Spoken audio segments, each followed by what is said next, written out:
Haunted food delivery. They launched a new app last month. FOODFAST. Same promise as the others. Cheaper, faster, better tips.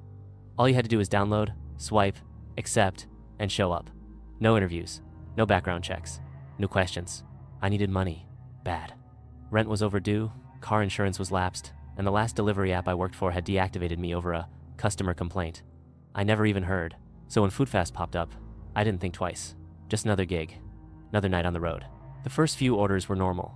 Sub shops, Chinese takeout, gas station burritos. Customers barely made eye contact. Tap a phone screen, nod, door closes. On to the next. But at 3 a.m., a notification popped up. Special delivery priority order payout. 75 pickup. Mondo pizza drop-off. 109 Weaver Lane. I hesitated. 75 for one pizza. Too good to be true. But my wallet said yes before my brain could say no. The pickup was easy. The guy behind the counter barely looked up when I gave the order number. Just slid a greasy cardboard box across the counter and went back to scrolling his phone. No receipt, no questions. The address Weaver Lane. I'd never heard of it. Pulled it up on GPS. A tiny dead-end street way out past the industrial parks. No houses, no lights, no reason to exist. I drove anyway. Miles past the last streetlight, past chain-link fences and rusted-out factories. The road narrowed, the asphalt cracked. Weeds punched through the cracks like skeletal fingers. Finally, the GPS chimed. You have arrived. The house was wrong. A leaning two-story thing, sagging under its own weight. Every window dark. Roof half collapsed. Front yard swallowed by waist-high grass. I left the engine running, got out, pizza box in hand. The air smelled like mildew and old iron. Something wet dripped steadily from the sagging gutter. I climbed the splintered porch steps. Knocked. Waited. Nothing. I knocked again. Harder. The door shuddered under my knuckles but didn't open. Still, no answer. I was about to turn back when I heard it. A voice. Low. Muffled. Coming from behind the door. Just leave it. I froze. The voice wasn't right. Flat. Wrong. Like someone trying to mimic a human tone but getting the rhythm all off. Still, I needed the money. I set the box down. Snapped a quick photo for proof. Stepped back. As I walked down the steps, my phone buzzed again. Another FOODFAST notification. New delivery. Same payout. Different address. But the name on the order, the customer name, was the same. The next address was even farther out. Way farther. Nothing but empty fields. No house numbers, no streetlights, just a broken fence, the whisper of wind through tall grass, and an endless stretch of dark. I almost turned back, but then a new message appeared. Approach on foot. Do not knock. Leave food at threshold. Attached was a photo, a door, splintered wood, a heavy iron bolt across it. The same door as before. I stepped out of the car. Gravel crunched beneath my shoes. No lights on the horizon, no sounds. Even the insects were silent. The house, or what was left of it, sat hunched in the middle of an overgrown lot. The wood sagged, windows were boarded up. But the door looked fresh. As if it had been installed yesterday. I placed the box on a stone slab near the door, snapped a quick picture, turned to leave. Behind me a voice. Same tone, same wrong cadence. Thank you. No footsteps. No creak of hinges. Just that voice, leaking through the wood. Walking back to the car, I noticed. The sky wasn't right. Pitch black, not a single star. My GPS froze. The clock on the dash blinked and stuck at 2:11 a.m. Only when I reached the car did my phone buzz again. Another notification. Special delivery payout. 100 pickup. Faro fried chicken drop-off. 109 Weaver Lane, same address.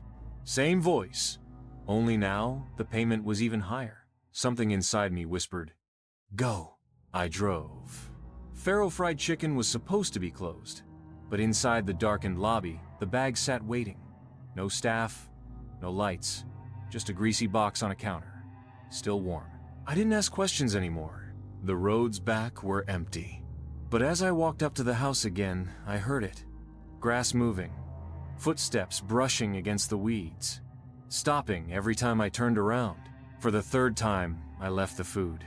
For the third time, the voice thanked me. "You're doing well." On my way back to the car, I glanced into the rearview mirror. A shadow sat in the back seat. Blurred edges, hollow where a face should have been. When I turned around, the seat was empty. My phone buzzed again. "Another delivery? Higher payout, same address." Only this time, there was no decline button. The fourth delivery was different. No pickup location this time. Just the destination. Same address, 109 Weaver Lane. My screen pulsed once, then went black. The GPS didn't show roads anymore. Just a red dot hovering in a gray, shapeless void. I drove anyway. I don't remember deciding to. My hands moved on their own. Steering. Accelerating. Turning when there were no signs, no intersections, no world. The sky bled into the ground. No horizon, no stars. Only an endless dusk swallowing everything. When I finally stopped, the house wasn't a house anymore. It was something larger. Something wrong. A sprawl of sagging wood and yawning doorways that led into blackness too deep for light to touch. The original door of the one from the photo stood at the center, waiting. I grabbed the last box from the seat. It didn't feel like food anymore. It was too heavy. Or maybe I was too weak. I stepped toward the porch. The board sagged under my weight. The door opened before I reached it. Slow, silent. Inside was nothing. Just a hallway stretching far beyond the bounds of the house. A voice drifted from the dark. "Come inside. Final delivery." My legs moved without my permission. Across the threshold. Into the black. The smell hit me first. Rot. Iron. Mildew soaked into the walls. The hallway twisted in impossible angles. Doors opened and slammed shut without touching. Whispers followed me. Faint at first, then louder, then everywhere. They spoke in broken fragments. "You're one of us now.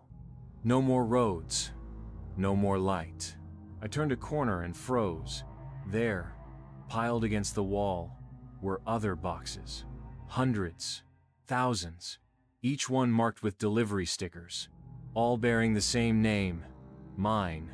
I staggered back, dropping the box. It hit the ground with a wet, meaty thud. Split open. Inside, not food, not clothes, but a face, half-formed, slack-jawed, its hollow eyes staring up at me.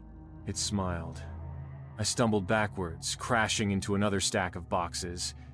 They tumbled down, burst open, each one filled with pieces, fingers, teeth, faces frozen mid-scream. The walls rippled, the ceiling buckled. The hallway shrank and stretched, breathing. I ran, blind, heart jackhammering in my chest, through corridors that shouldn't exist, down stairs that led nowhere, through doors that opened into the same room, again and again and again. Everywhere I turned, more of me. Copies, reflections, delivery drivers trapped mid-step, mid-scream, mid-begging. And behind me, louder now, the voice, "Thank you for your service." I don't know how long I ran. Hours, days. It didn't matter. Time didn't matter here. Eventually, I collapsed. Hands raw, knees bleeding, eyes burning from the dark. I lay there, waiting for it to end. For anything. Instead, my phone buzzed. The screen lit up. A new order. Special delivery pickup. Your location drop-off. To be determined. There was no decline button. The screen dimmed and faded into black, leaving only the faint blue glow burning into my retinas. For a moment, I thought I was alone again. Maybe I could still get out. But the building was breathing. I felt it, the slow, rhythmic pulse in the walls. The groan of ancient wood flexing with each invisible inhale. Somewhere beneath my feet, gears whirred and pistons hissed, like a massive machine coming to life underground. I tried to scream. Nothing came out. My throat was tight, glued shut by fear. My body wasn't my own anymore. My arms moved sluggishly, like marionette strings jerked by an unseen hand. My legs shook but marched forward anyway, deeper into the endless, shifting corridors. The house no longer resembled a house. The doors multiplied, the walls bent inward, covered with flaking, damp wallpaper that seemed to watch me through invisible eyes. A faint light glowed ahead. Not natural light. Sickly fluorescent, humming like a dying beehive. I stumbled into a new room and froze. Rows upon rows of metal tables stretched into the distance, disappearing into a haze of white mist. Overhead, conveyor belts rattled, carrying sealed boxes marked with barcodes and stickers. Some of the boxes twitched slightly. Some wept. Machines worked alongside the belts. Robotic arms, clamped with claws instead of hands, snatched boxes off the line and stacked them in neat pyramids. Every few seconds, a red light flashed over the assembly line. A buzzer sounded. Another delivery ready for shipment. At the center of the room stood a towering structure. An open lift, its floor slick with dark stains. The word processing stenciled in cracked letters over the doors. I backed up. My heel struck something soft. I looked down. A delivery jacket. Crumpled, still zipped, still warm. Inside it, a phone vibrated weakly, flashing the FOODFAST logo. Another driver. Another failed escape. Another package. The intercom crackled above me. The voice, the same one from every call, every message, boomed in a distorted, inhuman cadence. Congratulations. You have been selected for permanent processing. I ran. Didn't think. Didn't plan. Just ran. The conveyor belts twisted around me. Walls closing in, floors shifting under my feet. Every door I opened led to another hall, another room filled with abandoned gear. Driver IDs, bags of untouched food, phone chargers blinking uselessly in the dark. The building wasn't just trapping me, it was digesting me, assimilating me into itself. Ahead, the walls split apart, forming a downward staircase carved into raw stone. At the base, I saw another flickering sign. Final delivery. I didn't want to go down. I tried to turn back, but something grabbed my wrist, invisible but iron, strong. It pulled me down the stairs. Down, down, down. And as the last door slammed shut above me, I realized I hadn't been hired. I had been harvested. The staircase spiraled downward for what felt like miles. The walls dripped moisture, slick with rot. The air thickened with every step, until breathing was like sucking through a wet rag. My phone buzzed again. I didn't want to look. I didn't want to know. But I did. The screen showed a new message. Awaiting dispatch. Packaging in progress. Thank you for your loyalty. I stumbled at the bottom of the stairs, into a chamber, lit by a single, flickering bulb. Rows of lockers lined the walls, old, dented metal cabinets like you'd find in a factory or an abandoned school. Each locker bore a number. Each number matched a delivery ID. And some were open. Empty. Waiting. The conveyor belt from above snaked down into this chamber, ending at a huge, rusted hatch bolted into the far wall. The hatch breathed slightly, like a living thing holding its breath. Waiting. Another message popped onto my phone. Locker 217. Please proceed. My legs moved without permission, guiding me to the locker. The metal was ice cold under my hand. I pulled it open. Inside, a delivery uniform. Crisp. Neat. My size. Pinned to the jacket was a new ID badge.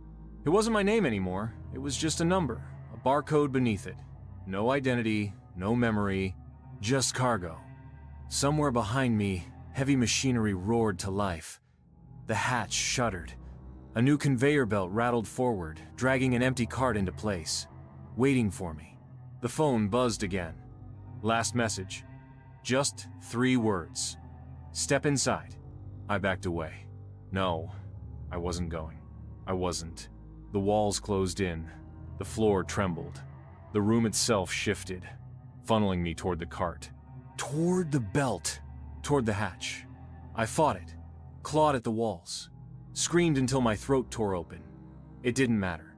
The last thing I saw before the world snapped shut was my own reflection in the polished metal of the cart, empty-eyed. Mouth twisted into a service smile I couldn't stop. I was sealed inside, strapped down. The conveyor belt jerked into motion, dragging me toward the hatch. As the cart rattled forward, I heard them. The voices. Hundreds. Thousands. Chanting in unison, "Deliver! Deliver! Deliver!" The hatch opened. Beyond it, nothing. A vast, swirling void, a tunnel without end, filled with drifting packages and pieces of drivers who had come before.